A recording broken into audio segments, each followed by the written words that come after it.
Oke, bismillahirrahmanirrahim. Assalamualaikum warahmatullahi wabarakatuh.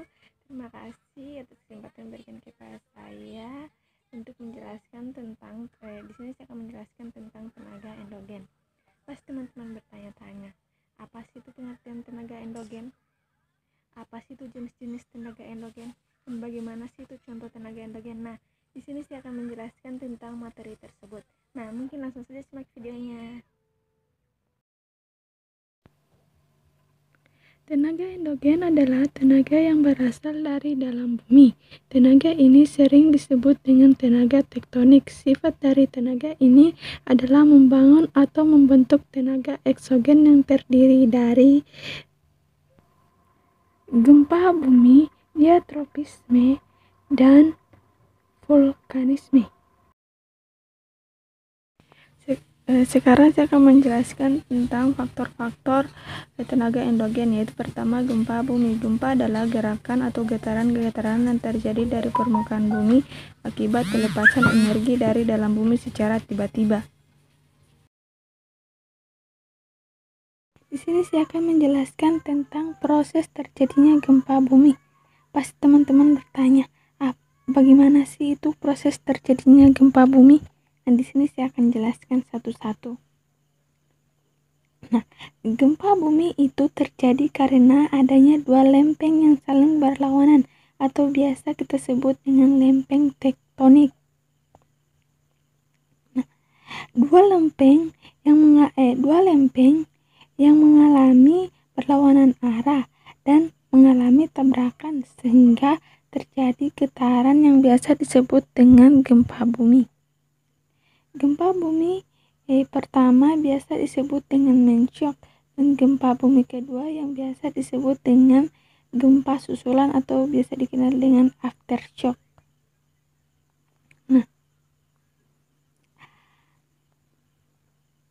pada tanah lunak, gempa bumi akan mengalami tekanan yang lebih keras atau biasa disebut dengan amplifikasi, sedangkan pada tanah keras, gempa akan melemah atau biasa disebut dengan deamplifikasi. Nah, likuifikasi adalah proses runtuhnya bangunan yang ada di atas permukaan tanah karena adanya kekuatan di bawah tanah sehingga tidak bisa menampung pondasi di atasnya. Berikut adalah beberapa jenis gempa bumi. Pertama yaitu berdasarkan penyebabnya. Berdasarkan penyebabnya terdiri beberapa bagian. Pertama yaitu gempa bumi buatan, gempa bumi reruntuhan, dan gempa bumi tektonik. Sedangkan berdasarkan kedalamannya terdiri dari gempa bumi dangkal, gempa bumi menengah, gempa bumi dalam. Sedangkan berdasarkan getaran gelombang terdiri dari gelombang primer dan gempa bumi gelombang sekunder. Sekarang kita menuju pada proses geotropisme. Nah, proses geotropisme adalah proses struktural yang mengakibatkan terjadinya lipatan dan patahan tanpa dipengaruhi magma. Nah, proses geotropisme juga dapat menyebabkan struktur lapisan-lapisan batuan, retakan-retakan, dan patahan. Nah, lapisan batuan yang mengalami proses patahan, ada yang mengalami pemerosotan yang membentuk lembah patahan dan ada yang terangkat membentuk puncak patahan. Oke, selanjutnya yaitu proses vulkanisme. Nah, proses vulkanisme yaitu sebuah peristiwa yang bervariasi dengan magma yang keluar yang mencapai permukaan bumi melalui retakan dalam kerak bumi, atau melalui sebuah peta sentral atau biasa disebut dengan diaterma. Oke, di sini tadi saya sudah menjelaskan sedikit patahan. Nah, di sini saya akan menjelaskan lebih lanjut lagi yaitu patahan.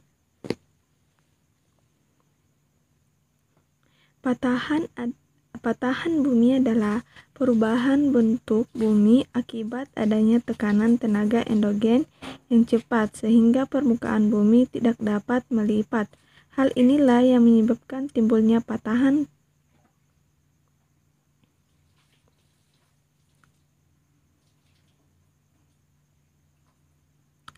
Di dalam patahan tersebut terdapat batas bidang. batas bidang tanah tahan tersebut dinamakan sesar. Patahan biasanya terjadi pada daerah yang berbentuk batuan.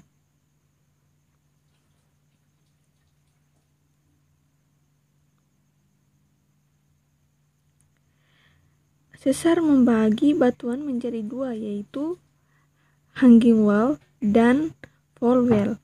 Hanging wall adalah batuan yang terletak di atas sesar, sedangkan fall wall adalah batuan yang berada di bawah sesar. Batuan yang mengalami patahan adalah batuan yang penyusun lapisan bumi.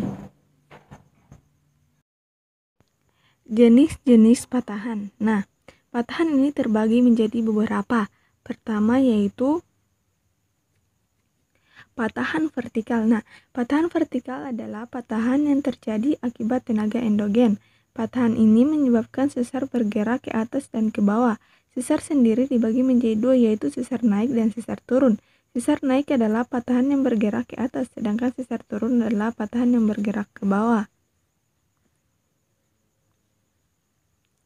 Sedangkan bentuk patahan vertikal dibagi menjadi 4, yaitu horst, graben, fall, krap, dan pegunungan patahan.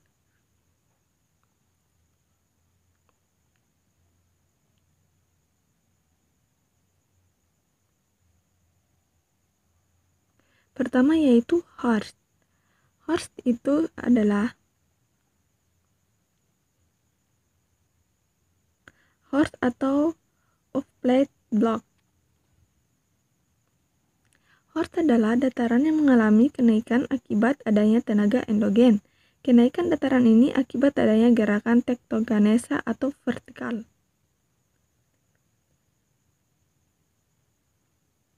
Sedangkan graben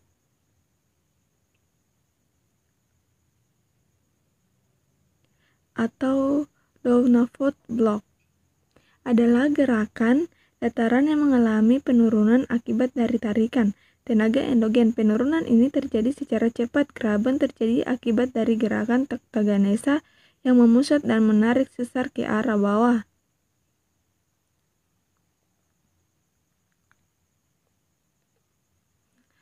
Fall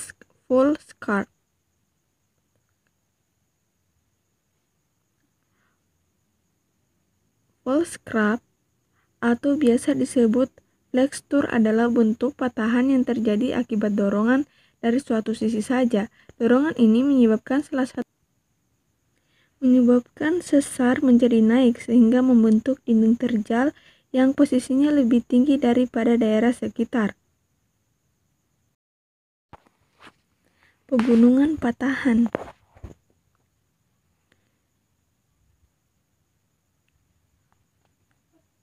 Pegunungan patahan atau biasa disebut dengan step faulting adalah bentuk patahan yang berbentuk seperti tangga. Hal ini terjadi akibat adanya gerakan penurunan beberapa sesar dengan tempo dan gerakan yang hampir sama. Sesar bentuk tangga ini menyebabkan gunung atau pegunungan memiliki tangga alami untuk dinaiki. Itu proses vulkanisme. Proses vulkanisme yaitu semua peristiwa yang bervariasi dengan magma yang keluar mencapai permukaan bumi melalui retakan dalam kerak bumi atau melalui sebuah peta sentral yang disebut dengan diaterma. Nah, di sini sudah terdapat gambar yaitu proses vulkanisme. Proses vulkanisme menghasilkan benda padat, benda cair, dan benda gas. Kalau benda padat contohnya seperti kerikil yang dikeluarkan dari perut bumi. Kalau benda cair seperti lava. Kalau benda gas seperti contohnya adalah Gunung Penanggungan di Jatim, Tangkuban Perahu, dan lain sebagainya.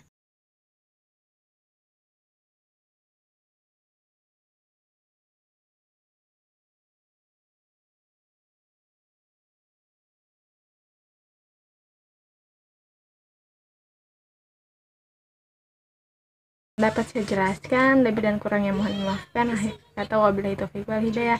Wassalamualaikum warahmatullahi wabarakatuh.